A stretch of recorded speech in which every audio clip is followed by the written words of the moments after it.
এটা আমাদের গ্রামের একটা খুবই গুরুত্বপূর্ণ রাস্তা। অনেক বছর ধরে এই রাস্তা দিয়ে গ্রামের মানুষ যাতায়াত করছে। প্রতিদিন অসংখ্য মানুষ এই রাস্তা ব্যবহার করে। কেউ হাটে যায়, কেউ কাজে যায়, কেউ স্কুল কলেজে যায়।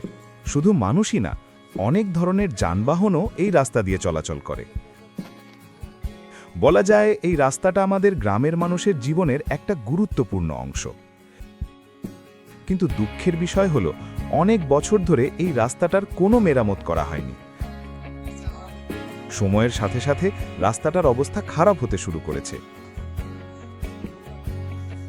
বিভিন্ন জায়গায় বড় বড় গর্ত হয়ে গেছে, কোথাও আবার রাস্তা ভেঙে খালের মতো হয়ে গেছে। সামান্য একটু বৃষ্টি হলেই সেই গর্তগুলোতে পানি জমে যায়।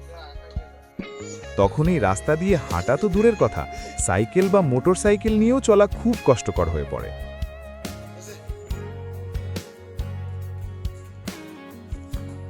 গ্রামের ছোট ছোট ছেলেমেয়েরা স্কুলে যেতে অনেক সমস্যায় পড়ে।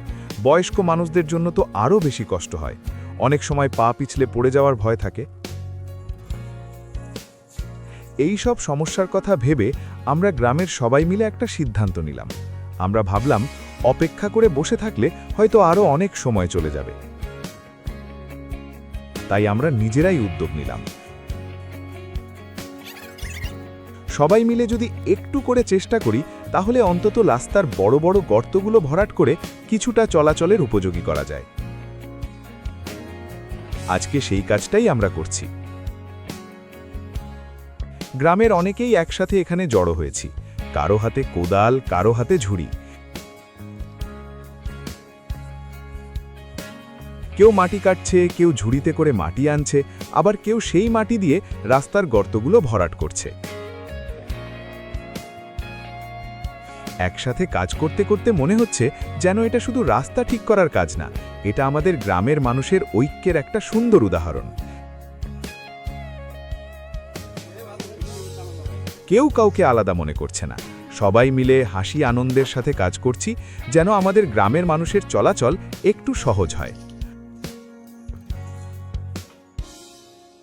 আমাদের এই ছোট্ট প্রচেষ্টা হয়তো পুরো রাস্তা ঠিক করে দিতে পারবে না, কিন্তু অন্তত বৃষ্টি হলে যেন আর আগের মতো বড় বড় গর্তে পানি জমে না থাকে, সেই চেষ্টা করছি।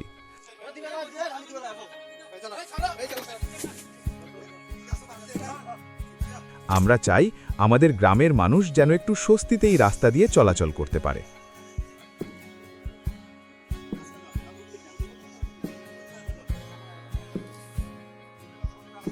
আসলে গ্রামের উন্নয়ন শুধু সরকারের উপর নির্ভর করে থাকলে সব সময় সম্ভব হয় না। অনেক সময় গ্রামের মানুষ যদি নিজেরা একটু এগিয়ে আসে, তাহলে অনেক সমস্যারই সমাধান করা যায়।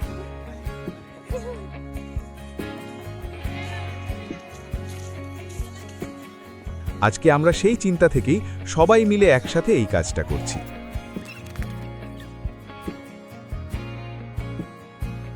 আমাদের এই ছোট্ট উদ্যোগ যদি আপনাদের ভালো লাগে, আর আমাদের গ্রামের মানুষের জন্য দোয়া করবেন, যেন আমরা সব সময় একসাথে থেকে গ্রামের ভালো কাজগুলো করতে পারি।